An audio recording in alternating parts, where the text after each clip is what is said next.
We most recently covered the remarkable discovery, fortunately made in the presence of numerous parties from a number of international research panels, including media personnel.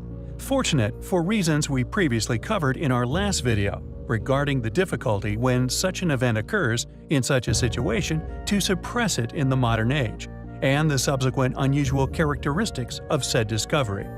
A discovery the world has been fortunate to witness, further cementing mounting evidence for the past existence of an ancient giant civilization. With this next discovery, although completely different in characteristics, we feel its scale alone, with other intriguing features, makes it as equally perplexing. An apparent polar opposite approach in some areas, such as methodology and symbology, even including stone selected. Yet another enigmatic mystery currently sprouting up all over the Giza Plateau. What we found initially interesting was, just like the other enormous tomb we have covered prior, its sheer size, estimated at nearly 9 feet tall and 3.5 feet wide just on the insides. Amazingly, it also initially appeared and was initially presumed to have still somehow been a mysteriously hermetically sealed tomb. This is where the open presses line runs out, unfortunately, for although it would seem the sarcophagus has indeed been opened, it has been done privately by the Smithsonian Institute.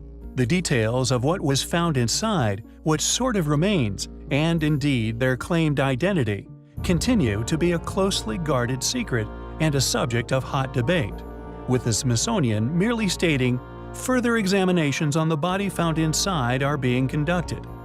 According to the head of Egypt's Supreme Council of Antiquities, quote, "There has been a remarkable find in the coastal city of Alexandria. During a routine excavation, experts uncovered a baffling Ptolemaic stone sarcophagus. It has been hailed as a major find, as it can provide insights into the great Hellenistic period in Egypt and its unique culture." End quote.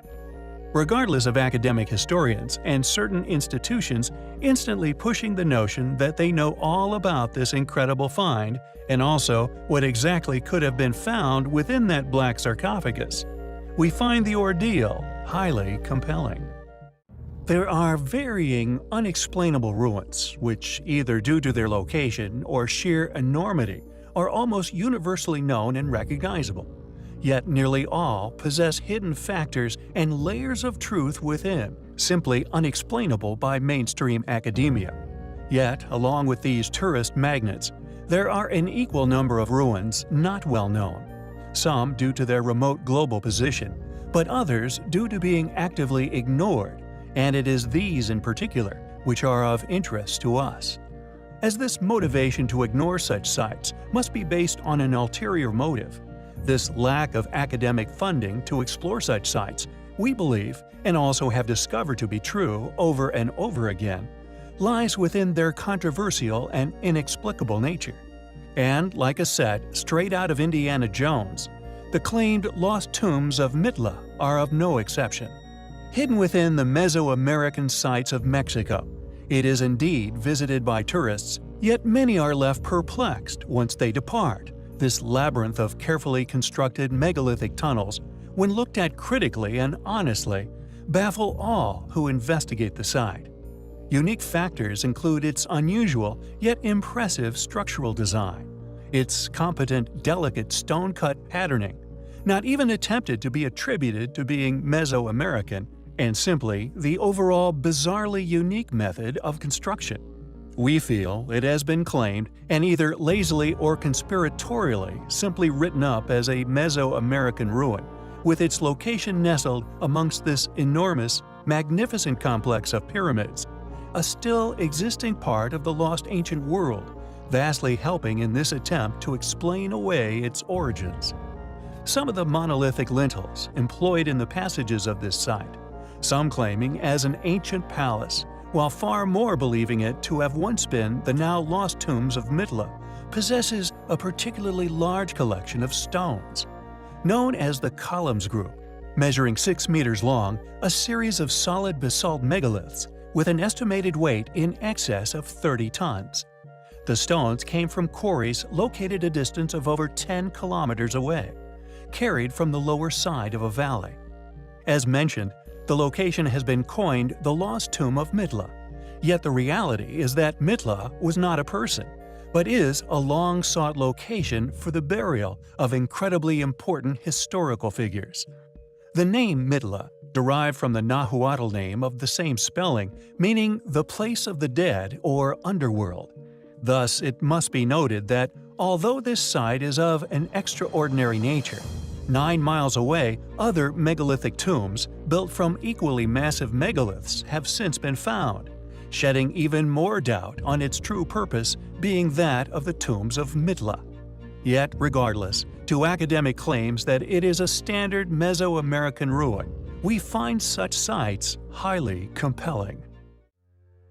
Countless talented, valiant souls, spanning all throughout modern history, have been publicly lambasted for their troubles.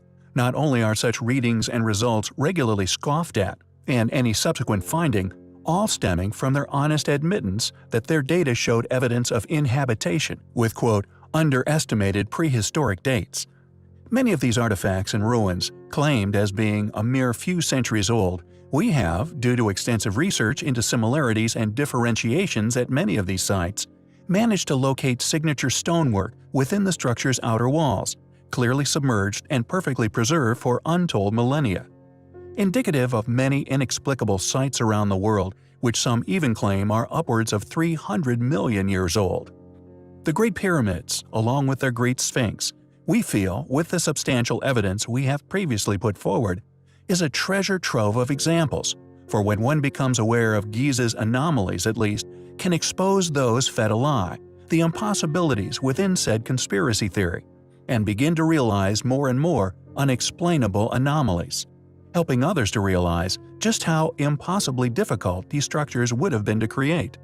A feat when considered by many, especially those with a good idea for the sheer size of this place, find the reality that the plateau was possibly man-made very hard to conceive, subsequently still concealing many secrets, which we feel is the purpose of the plateau being created in the first place. And although it seemingly spans far from the feet of the gigantic pyramidic trio and their accompanying sphinx, we feel this was deliberate and not naturally formed. According to computer engines, the stresses within the Great Pyramid itself were perfectly calculated. However, the main strut or lintel in the Grand Gallery is cracked, indicating pulley systems or other heavy technology was still atop the structure once built. This extra weight has been hypothesized was an oversight. Furthermore, any attempts to reconstruct these incredible buildings by using computer systems to simulate supposed slave attempts, we still, to this day, cannot find a valid working technique. However, if one ups the size of the being, their strength, and indeed their intellect, not only were the pyramids within reach, but also many other baffling megalithic areas, such as polygonal masonry, all could be explained. Additionally, along with this hypothesis, many giant-sized sarcophagi have been found throughout Giza, yet we feel covered up, dismissed as clearly what they are tombs, in favor of explaining them away as storage cases. Who built ancient Egypt? When did they build it? How did they build it? Questions which need to be answered, questions which we find highly compelling.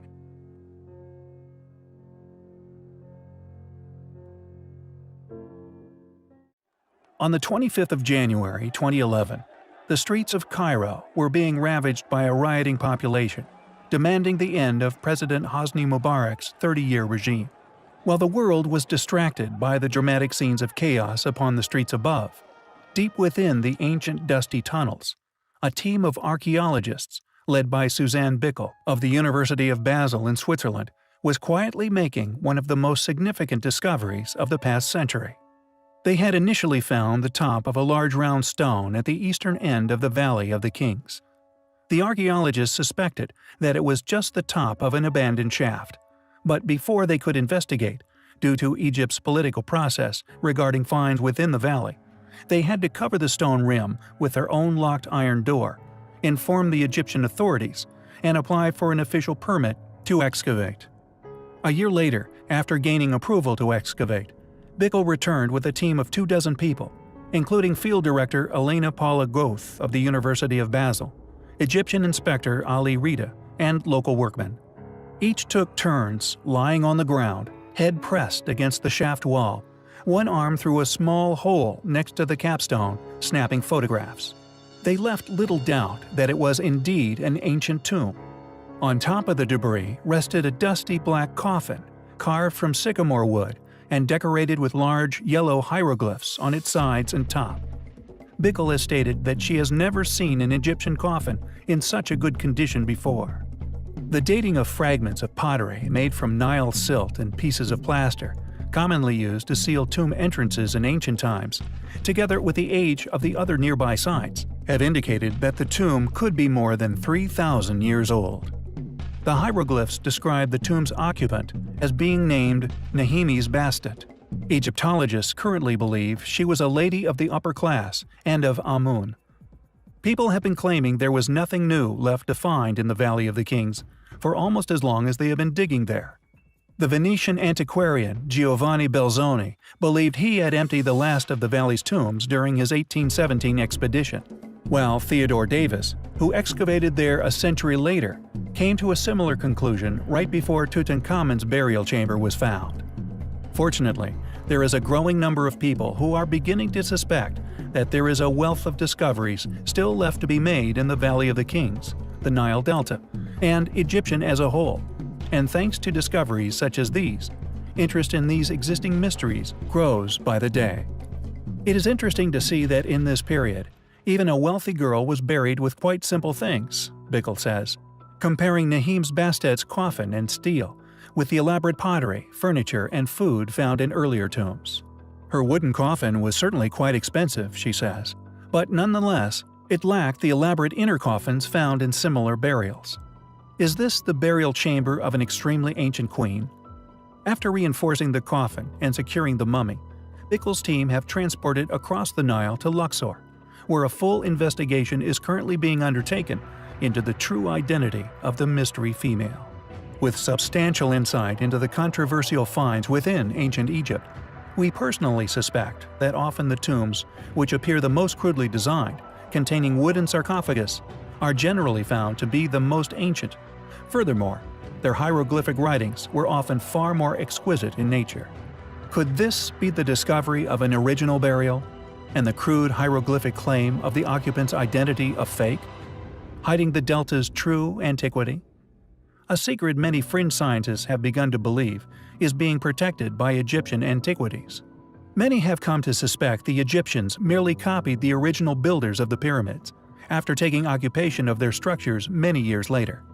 Supportive evidence for these claims comes in many forms: erosion upon the pyramids, and especially the Sphinx, including over 100 underground chambers we are currently researching, discovered under Giza in 1995 by a team led by Kent Weeks, which also show strong evidence of several flash flooding events involving seawater throughout their long existence. The lack of any written detail pertaining to the construction of either monument in any hieroglyphs found in ancient Egypt, and so on. We find it incredibly intriguing that more was not made public regarding this amazing find, which leads us to suspect it may be a highly important, albeit highly controversial, discovery. We will continue to do research on Nehemes Bastet, and will endeavor to keep you all informed regarding any notable findings.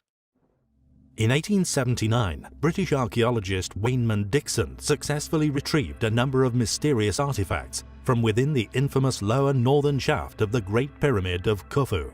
One of these artifacts was a small piece of a square wooden rod which has since disappeared, the only artifact to conveniently go missing, and the only artifact which could have produced an accurate dating for what seems was a rather elaborate prior attempt to overcome a sophisticated array of blocking stones and vertical passageways which confront all who try to breach the innermost sanctums of this mysterious pyramid. The reason for this past mission, or indeed who undertook such an attempt, remain a mystery, but their motive will soon become clear. One of Wayneman's other finds, resembling a small grappling hook with two rivets, matches two holes in a square rod still lodged up in the vertical northern shaft, clearly left by these wannabe tomb raiders. It seems that these highly talented, acrobatic grave robbers couldn't make it any further, and once one becomes aware of the existence of a large hidden chamber built into the pyramid's design, placed just above this unexplored shaft, you will inevitably begin to wonder what could possibly be hiding up there.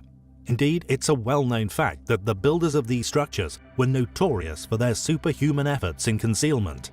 Huge multi-ton blocking stones in front of the entrances to their kings and treasures, and indeed in front of virtually every interior shaft and room within the Great Pyramid of Khufu. The upper region of this northern shaft constitutes the last remaining unexplored areas due to the impossible access angle. We know it's there, and all we have to do is apply existing technology in getting in there, Rudolf Gattenbrink told the press. It must be noted, although the mention of tombs has been made, the evidence to suggest such is based solely upon a number of parchments and a single mark found within an interior chamber of the pyramid, naming a gang and the 4th dynasty Egyptian pharaoh Khufu. Egyptologists have taken these fragmentary factors and concluded that all pyramids were therefore built as tombs, the Great One being built over a 10 to 20 year period, concluding around 2560 BC. It seems the entire thesis of ancient Egyptian legacy is built around a few mentions of the pyramids as tombs. No mummies or burial artifacts except a tiny box claimed to be that of the sarcophagus of Khufu has ever been found in the pyramids. Additionally, and perhaps more importantly, Khufu's Egyptian civilization, along with all subsequent and prior dynasties, catalogue tremendous details regarding their existence, yet all, for some reason, seemingly forget to mention the construction of the biggest, most mysterious structures on Earth, or indeed how they did it. What could there possibly be hidden within this chamber?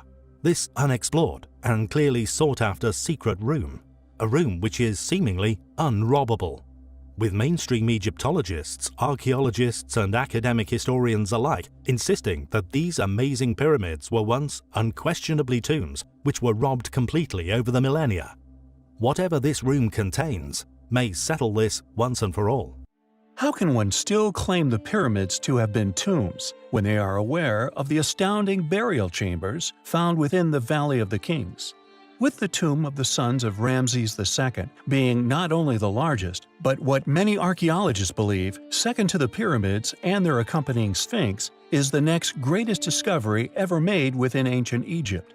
A literal labyrinth of chambers. It was initially discovered in 1825, yet due to its gargantuan scale, it wasn't until 1995, and thanks to an Egyptologist known as Kent R. Weeks, that we have begun to re-establish its true possible size.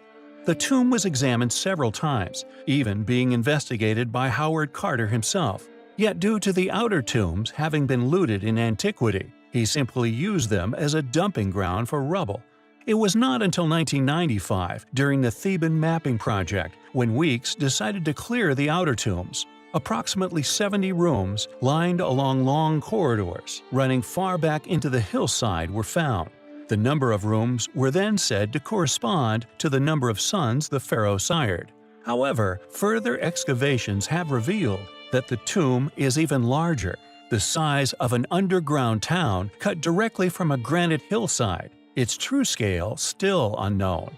As of 2006, at least 130 chambers have so far been discovered, yet work continues on clearing the rest of this underground maze. We feel that although a later civilization, one lacking the knowledge to build such monuments, came along and claimed these relics as their own, with the possible motivation of an illusion of power, like that of the many other sites we cover worldwide, predictably, now also conveniently tied to these groups in academia.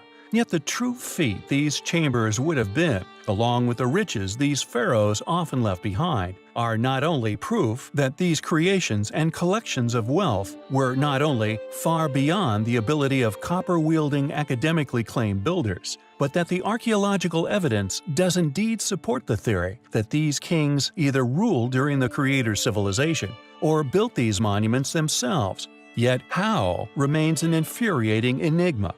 We also feel their age, and indeed original lineage, in the true history of the Giza Plateau is what ultimately becomes convoluted.